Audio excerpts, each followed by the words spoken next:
Un jour particulier, hein? Un jour particulier où le peuple français se réunit pour aller voter. Hein? Et certains d'entre nous, certainement, l'ont fait ou vont le faire. Et j'aimerais parler d'élection cet après-midi. Comment Dieu nous a élus. Amen. Et vous savez, il y a un jour particulier aussi quand Dieu vous parle, que vous prévoyez de dire certaines choses et que juste avant de venir là, j'étais au volant de ma voiture et je vois une autre personne à côté de moi dans une autre voiture, un jeune qui me ressemblait il y a des années. Et en quelques secondes, le Seigneur me montre ce que j'étais avant et ce qu'il a fait de moi. En quelques secondes, je me replonge dans ce qu'étaient mes dimanches autrefois, mes journées autrefois, des journées d'angoisse. D'angoisse où, finalement, je courais, comme beaucoup d'entre nous, après un bonheur. On essaye de vivre, de se débattre ici-bas. Et de ces journées du dimanche où il m'arrivait le matin d'aller à l'église quelquefois pour satisfaire mes parents, où je dormais du début à la fin, je ne savais pas du tout ce qui se passait. Et puis après, c'était un petit peu de sport, beaucoup de choses pour m'évader, des choses que je prenais, que je fumais ou autre. Parce qu'il y avait cette angoisse dans nos cœurs. Et j'étais pas le seul à le vivre. Tous mes amis, et j'aimerais dire tous les jeunes presque de ma génération, vivaient ces choses-là, comme encore aujourd'hui. Et on a besoin de Jésus dans nos vies. En écoutant Dorian, en écoutant ce chant qui disait « Jésus sauve », j'ai réalisé combien nous avions besoin de Jésus dans nos vies. Et nous qui vivons avec Jésus dans nos vies, nous ne réalisons pas toujours. C'est vrai combien il est important. Combien il est merveilleux, combien il nous a donné, mais un avenir, comme le disait justement Dorian, qui ne s'explique pas. Et je réalisais ce que j'étais, l'angoisse de la vie qui était là, hein, et un paraître. Je paraissais bien, je paraissais heureux, je paraissais m'amuser, mais ô combien j'étais triste à l'intérieur. Et il n'y avait rien qui pouvait vraiment satisfaire mon cœur. Mais quand on a découvert Jésus, c'est merveilleux, hein, tout a changé. Vous vous rappelez de ça ? Hein, parfois, il faut remonter à 30 ans, 40 ans, 50 ans en arrière pour se rappeler ce qu'on était avant Jésus. Et puis maintenant, on est chrétien, on est élu, c'est merveilleux. Et puis même en tant que chrétien, parfois, on peut ne pas réaliser le privilège qu'on a d'avoir été sauvé, d'être au contact de sa majesté, de sa paix. On peut s'habituer à vivre dans la paix. Beaucoup sont en paix ici. Ont peut-être des soucis financiers, des soucis de santé, des soucis à la maison, mais il y a quand même une paix qui est là. Ils vivent leur paix, et puis finalement, on ne réalise pas que c'est juste miraculeux ce que vous vivez chaque jour. D'être dans la paix, d'être au contact avec Dieu, ce qu'il a fait dans nos vies et ce qu'il fera. C'est merveilleux. Je voudrais vous encourager, si quelqu'un n'a pas encore fait la paix avec Jésus cet après-midi, tu as besoin de Jésus. Tu as besoin de Jésus dans ta vie. Tu as besoin de le laisser rentrer. Tu as besoin de dire « Viens Seigneur ». Tu crois que ce que tu vis aujourd'hui, c'est ce pourquoi tu es là? C'est faux. C'est faux, il y a bien plus. Dieu te réserve bien plus, non pas des bénédictions merveilleuses, non pas tout ce que tu vas demander, tu vas l'obtenir, mais une paix intérieure qui sera là dans ton cœur. Je t'en supplie, mon ami, laisse rentrer Jésus dans ton cœur. Laisse rentrer Jésus dans ta vie. Donne-lui un peu plus de place. Tu as besoin de lui dans ta vie. Tu ne peux pas vivre sans. C'est qu'un paraître, c'est qu'un faux semblant. 20 ans de ma vie comme ça, et beaucoup pourraient témoigner, c'est vrai, de ce qu'on a vécu avant Jésus et combien notre vie a changé, transformé, réalisant que ce n'est pas par nos propres moyens, ce n'est pas par nos forces, mais justement par lui. Tout à l'heure, au volant encore, le Seigneur me montrait ma misère, combien nous avions besoin de réaliser que ce n'est pas parce qu'aujourd'hui nous sommes chrétiens, que nous arrivons à avancer dans la vie par sa grâce, que tout va bien. Et je crois que Dieu parfois veut nous humilier volontairement pour nous montrer la misère qui est là dans nos vies, que sans lui nous ne sommes rien, rien du tout, incapables de rien faire. Il s'enlève, il enlève sa main, il enlève son esprit, il enlève sa direction. Mais on retourne à ce qu'on était, à ce qu'on a vomi. C'est terrible ça. Quand Dieu, je ne sais pas si ça vous arrive que Dieu parfois vous mette ce que vous êtes réellement sans lui devant vos yeux. Et je dis Seigneur, pas trop. Hein. Fais-le, mais pas trop, hein, quand même. Hein, parce que c'est terrible de voir que même si on lui appartient, tout ce qu'on est, c'est lui qui tient le fil de nos vies dans sa main. Et Seigneur me montrait, j'ai pas une vie de péché caché, je n'ai pas de problème, de lien, quel qu'il soit, mais je me suis senti ces derniers temps misérable. Seigneur, tout vient de toi et je veux m'humilier devant toi. J'ai tellement besoin encore de toi dans ma vie et pourtant tu m'as élu. Et pourtant, tu m'as élu. Seigneur, tu as choisi de poser ton regard sur ma vie. Quelle grâce, je ne mérite rien. Vous savez, les paroles d'un homme, quelles qu'elles soient, il peut tout faire pour vous convaincre. Ça ne vous convaincra pas. Il n'y a que le Saint-Esprit qui peut vous convaincre. Ce matin, je citais encore l'apôtre Paul qui disait, mais quand je suis allé vous voir aux Corinthiens, je n'ai même pas pensé m'appuyer sur mes discours à moi, sur ma sagesse à moi, sur le degré de persuasion que j'ai, sur mon éloquence. Non, pas du tout, parce qu'on ne peut pas convaincre. Mais sur ce quoi je m'appuyais, c'est sur une démonstration d'esprit et de puissance. Parce que si vous appuyez sur l'intelligence d'un homme, l'éloquence d'un homme, le savoir-faire d'une église, votre foi va reposer sur ces hommes-là, sur cette organisation-là. Et Paul dira, je ne veux pas que votre foi repose sur ça.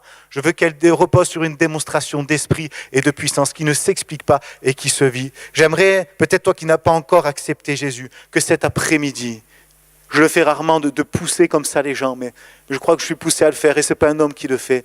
Essaye de commencer à réfléchir à ce que Dieu veut faire avec toi. Essaye de commencer à réfléchir à la place que tu dois lui laisser finalement.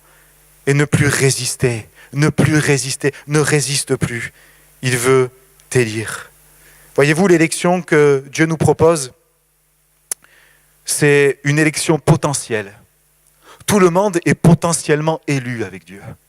Parce que Dieu veut que tous les hommes et que toutes les femmes rentrent dans cette élection. Mais c'est juste potentiel. Parce qu'il y en a qui vont accepter. Il y en a qui vont sentir le Saint-Esprit. Et je crois que beaucoup, même dans cette ville de plusieurs milliers d'habitants, ont eu à un moment donné le cœur pressé. Ont senti peut-être une expérience spirituelle. Je me rappelle de ce témoignage d'un chrétien l'année dernière qui, tout seul, ne connaissant rien de Dieu, a fait une rencontre personnelle avec Jésus. C'était merveilleux comment son témoignage était touchant. Il n'a rien fait, il n'a pas ouvert la Bible, mais d'un coup, son esprit s'est réveillé aux choses de Dieu. Il a réalisé Jésus.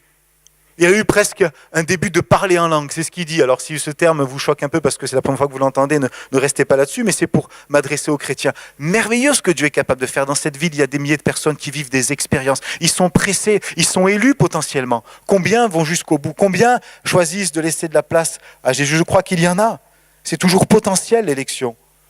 Ésaïe dira, Ésaïe 45, verset 4, « Pour l'amour de mon serviteur Jacob et d'Israël mon élu, je t'ai appelé par ton nom, je t'ai parlé avec bienveillance avant que tu me connusses. » Pour l'amour de mon serviteur Jacob. Et c'est par amour que Dieu veut encore que nous puissions être élus. C'est parce qu'il nous aime. C'est parce qu'il nous aime, il dit, et Israël, mon élu, je t'ai appelé par ton nom. Personnellement, on voit là non seulement pas un amour mondain, pas une volonté de faire semblant, mais il nous appelle personnellement, il nous connaît personnellement.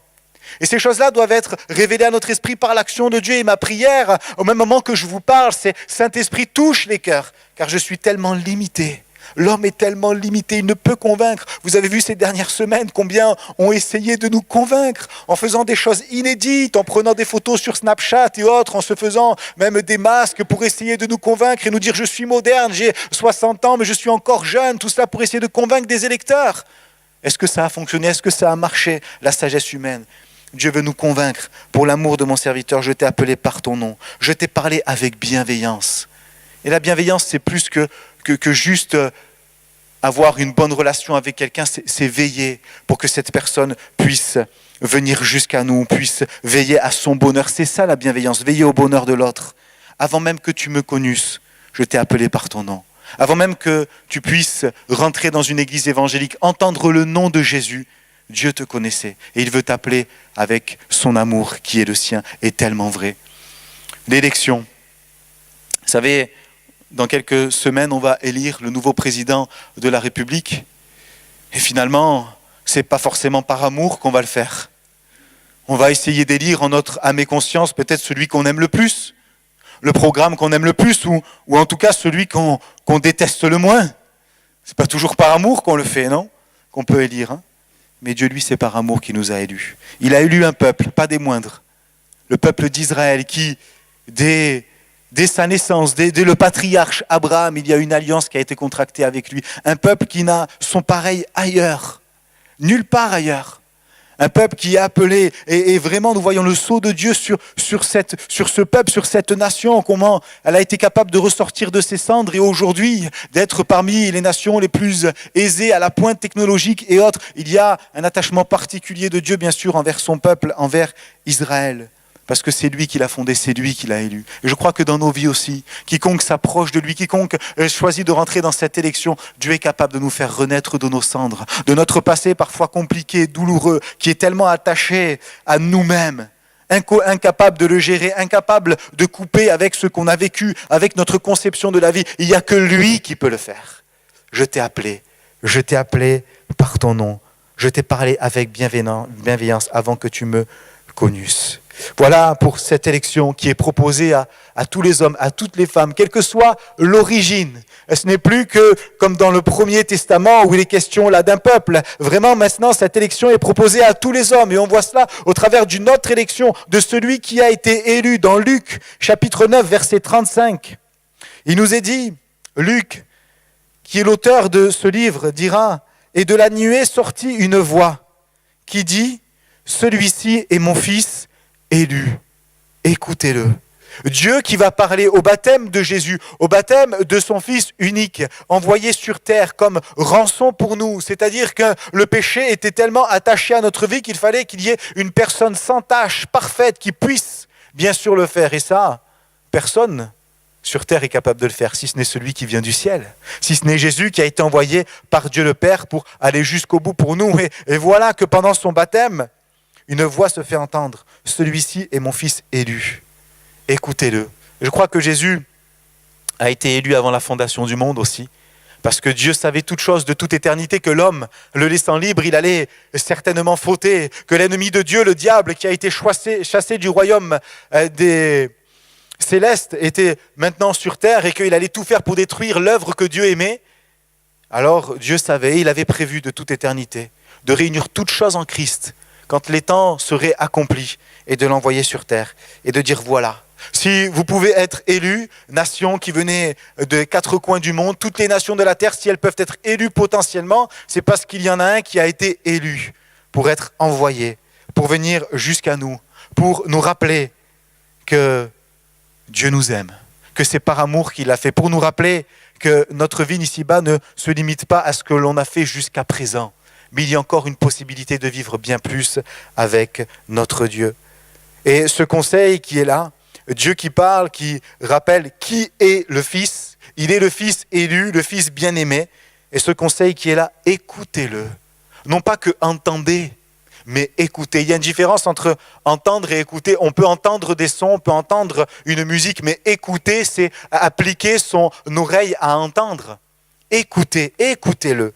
Et il nous faut pour cela écouter ce que Dieu dit au travers de la Bible. Alors je conçois que la Bible, ce n'est pas forcément un livre qu'on a tellement envie de lire parce qu'il y a tellement de mots, tellement de pages qui sont là et une génération où il est tellement plus facile de lire sur une tablette, sur un ordinateur, un écran ou autre que de tourner les pages d'un livre. D'ailleurs, quand on en tourne une, on pense qu'on en tourne une, on en tourne 3 ou 4 à chaque fois. Ça peut être peut-être compliqué, c'est vrai, mais écoutez ce que Dieu dit. Écoutez ce que Dieu dit dans sa parole et je pense bien plus cet après-midi ce qu'il dit à nos cœurs. Oh combien il parle à nos cœurs. Au volant d'une voiture, il est capable de nous montrer ce que nous étions et ce que nous sommes devenus uniquement par sa grâce. Dans un fait de vie, dans une situation, il est capable de nous parler, de se révéler. Alors soyons de ceux qui écoutent. Le problème, comme le dira Job, c'est que parfois on n'y prend point garde. On n'écoute pas. Pourtant Dieu parle. Pourtant Dieu parle et peut-être qu'il parle encore cet après-midi à ton cœur, que tu sois plus jeune ou plus âgé, peut-être un adolescent, une jeune fille cet après-midi. Et c'est peut-être le moment où tu dis, je suis encore trop jeune, j'ai encore tellement de choses à voir, j'ai le temps. Non, tu n'as pas le temps. Tu n'as pas le temps, tu crois que tu as le temps, mais personne n'est maître de sa vie. Réalisez les amis qui sont passés, ceux qui ont arrêté leur vie au détour d'un virage contre un platane, ceux qui sont morts subitement, ceux qui ne se sont jamais réveillés. Réalisons ces choses-là. On pense que la vie nous appartient. Elle ne nous appartient pas. Tous ceux qui pensent cela, malheureusement, ont vu parfois bien des soucis dans leur vie pour leur rappeler qu'ils n'étaient pas maîtres de leur destin. Seigneur, je veux m'humilier devant toi. Peut-être que ce mot-là peut faire peur. Je n'ai pas envie de me rabaisser devant toi. Mais je réalise que l'élection que tu me proposes, elle est dans un premier temps pour m'abaisser devant toi, mais ensuite elle est pour que je puisse être élevé. Non pas par orgueil, élevé pour écraser les autres, non mais élevé d'abord jusqu'à toi. Notez une chose, c'est que celui qui est élu doit remercier celui qui l'a élu. Vous êtes d'accord avec ça? Et doit vivre et doit servir celui qui l'a élu. Si le président est, quel qu'il soit, élu, il va se mettre au service du peuple. De même, si Dieu nous a élus, je pense que nous devons nous mettre au service de celui qui nous a élus. Amen. Au service de Dieu. Oh, combien une vie épanouie quand nous pouvons dire, Seigneur, maintenant c'est toi qui conduis toutes choses. Je mets ma vie à ton service. Il y a mon existence, il y a mes choix, il y a mes envies, il y a mes goûts. Il y a tellement de choses, il y a mes projets, mais je veux mettre ma vie à ton service. Oh, c'est peut-être un peu beaucoup cet après-midi pour quelqu'un qui viendrait pour là ou les premières fois. Tout cela, et oui, tout cela, mais ô combien on n'est jamais déçu aussi. Parce que quand une élection est proposée, celui qui l'organise, et quand on voit les hommes qui organisent une élection, je suis allé dans le bureau de vote tout à l'heure et tout était bien organisé. Personne, à chaque passage, remettait bien les piles pour qu'il n'y en ait pas une qui dépasse. Tout est bien organisé et ce ne sont que des hommes qui organisent. Mais quand c'est Dieu qui organise, il n'y a rien qui est laissé au détail. Il n'y a aucun élément de notre vie qui est au détail et qui est le fruit du hasard. Non, Dieu conduit, Dieu structure, Dieu organise pleinement nos vies à condition que nous puissions, bien sûr, lui laisser faire. Et puis, si Dieu a proposé cette élection à toutes les nations, s'il l'a rendu manifeste au travers de son Fils Jésus-Christ, il s'adresse à nous aujourd'hui. Dans Éphésiens 1,4, il est dit « En lui, Dieu nous a élus avant la fondation du monde pour que nous soyons saints et irrépréhensible devant lui, des enfants d'adoption. » Alors, être saint, c'est un standard tellement élevé, et c'est vrai qu'on ne peut y arriver par nous-mêmes. Je crois qu'on peut commencer à cheminer vers cette sainteté dès lors qu'on réalise qu'on ne peut pas y arriver par nous-mêmes.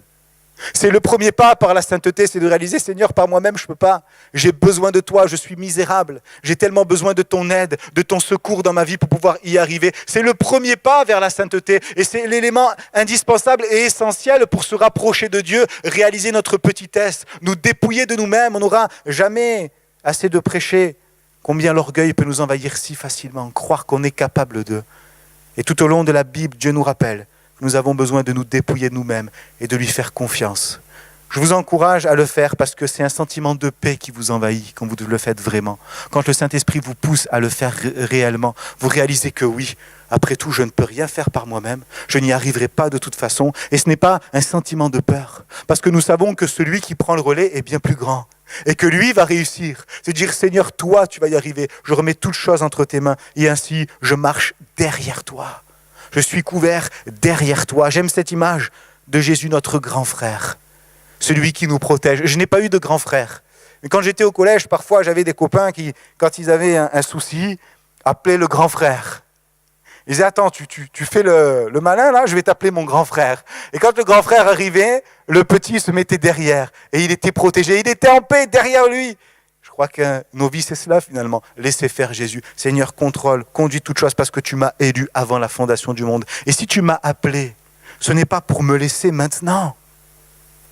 Un homme de Dieu que j'avais au téléphone cette semaine m'a beaucoup encouragé avec cette parole, me disant, Samuel, en tant que pasteur, il faut mettre tous les projets sur ton bureau et prier pour chacun d'eux et dire, et rappeler au Seigneur plutôt que c'est lui qui nous a appelés. Et ça, c'est pas valable que pour les pasteurs. C'est valable pour chacun d'entre nous. Seigneur, c'est toi qui m'as appelé. Mon époux, mon épouse s'éloigne de Dieu. Mon enfant est en rébellion avec moi. Il n'y a plus de discours. Seigneur, c'est toi qui m'as appelé. C'est pas moi qui me suis levé un matin qui dit tiens, je vais devenir chrétien, je vais aller dans une église évangélique. C'est toi qui m'as appelé. C'est toi qui as changé mon cœur. Alors Seigneur, maintenant je ne veux plus m'inquiéter parce que c'est toi qui m'as appelé. Et ça, c'est pas mon problème, c'est ton problème avant tout. Je veux me décharger de ce souci, peut-être qui incombe vos vies, qui surcharge vos vies, qui écrase vos vies. Dire Seigneur, c'est ton problème, c'est toi qui m'as appelé. Et quand on fait ça, quand on arrive à le faire réellement avec l'aide du Saint-Esprit, quelle paix. Il m'arrivait de le faire dans ma vie, j'avais l'impression de reprendre mon souffle, de pouvoir gonfler mes poumons comme tout à nouveau, de pouvoir un petit peu lever la tête et d'un coup voir les montagnes, un horizon dégagé. J'étais plus là avec le problème, avec le souci, en train de me lamenter, de dire comment je vais faire, mais de dire ça vous arrive de vivre des choses comme ça, de respirer comme ça, il ne suffit pas de mâcher Airwaves, il suffit juste de dire Seigneur, je te fais confiance, c'est merveilleux. Ça vous est arrivé de vivre ça? C'est bon, on dit Seigneur, je te fais confiance comme cela. Tu m'as appelé et tu m'as élu avant la fondation du monde. Alors si, comme je l'ai dit, la fondation peut être au potentiel, Néanmoins, il nous faut pouvoir y répondre, car il y a beaucoup d'appelés, n'est-ce pas ? Mais peu d'élus. Matthieu 22, 14 nous rappelle ça. Il y a beaucoup d'appelés, des personnes qui sont appelées. Mais combien rentrent dans l'élection ? De ceux qui sont invités, de ceux qui reçoivent un prospectus, de ceux qui sont peut-être déjà venus dans une église, de ceux qui, sur Internet, vont tomber sur peut-être une prédication, un chant, un reportage. Combien sont appelés ? Et je crois que Dieu, dans son infinie grâce, son infinie patience, continue à appeler et veut que tous les hommes rentrent. Mais tous ne rentreront pas, parce qu'il y a beaucoup d'appelés et peu d'élus. La Bible nous dit que non, Dieu ne tarde pas dans l'accomplissement de ses promesses, mais il use de patience envers nous. Il use de patience envers nous. Vous voyez le mot « user », ce qu'il veut dire ? Est-ce que vous avez des chaussures usées à la maison ? Hein ? Vous avez des vêtements usés parfois ? Ils sont usés, Dieu est usé, non pas qu'il est usé comme une paire de chaussures, pas du tout, parce qu'il se renouvelle et qu'il est l'alpha et l'oméga, le premier et le dernier, qui n'a ni commencement ni fin de vie. Parfois, il use de patience envers nous, ne voulant qu'aucun périsse, et que tous parviennent à cette élection. Et puis, ceux qui auront accepté, dans Marc 13, 27, il nous est dit « Alors il enverra les anges, et il rassemblera les élus des 4 vents, de l'extrémité de la terre jusqu'à l'extrémité du ciel. » C'est merveilleux, il va rassembler les élus. L'apôtre Paul dira aux Thessaloniciens, il me semble, consolez-vous par ces paroles. Consolez-vous parce qu'un jour, vous allez vraiment vivre la deuxième phase de l'élection, c'est-à-dire, oui, l'éternité. Allez rejoindre Dieu, là, dans l'éternité, et le louer jusqu'à la fin. D'ailleurs, il n'y aura pas de fin. Ce sera pour tout le temps. Amen. Alors, il enverra ses anges.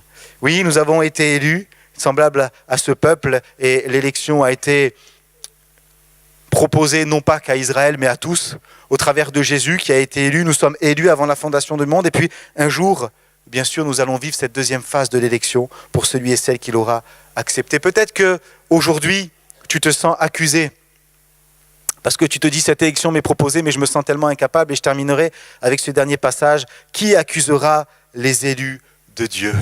C'est Dieu qui justifie. Quelque part, le fait d'être accusé et de se sentir pécheur est une bonne chose. Parce que sans ce sentiment justement d'accusation qu'il a, il n'y a pas de repentance. Et sans repentance, le péché n'est pas ôté. Et parfois, si justement le Saint-Esprit nous convainc de pécher, c'est lui qui le fait. Et il le fait justement dans le but de quoi ? De voir nos péchés qui sont là et de pouvoir s'en détourner, les confesser et vivre une vie nouvelle avec Jésus. Mais ça, c'est un fait, c'est acté, c'est un moment dans ta vie que tu vas vivre. Mais si tu te sens accusé, sache que Jésus peut t'accuser peut-être un moment pour t'amener à la repentance.